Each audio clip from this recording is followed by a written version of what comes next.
Samozřejmě vyhodnocovat nebudeme. Pořadí diváky, abyste viděli, jak se třeba liší od těchto konkrétních pořadí. Ne! Co tam je bahna? Belgický hřebec ranění, je to ten, který je vpravo.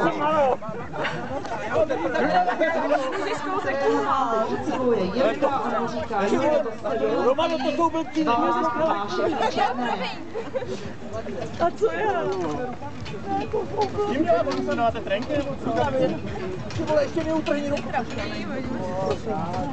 Ty vole, blbý, dělá nějaký jediná, kterou vyhrál.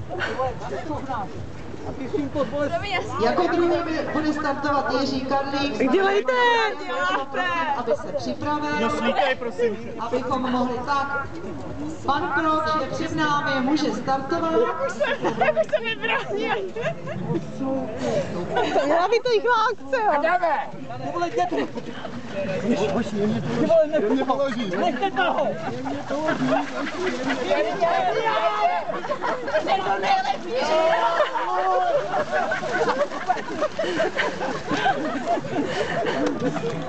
Jde to, no! Ať je Jarda! Jardo, gratulujem! Jen tak dál!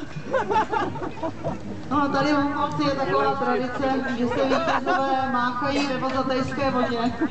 A musím říct, že letos je to pěkný humus, protože tam není voda, ale voda. Takže panu Kohoutovi blahopřejeme.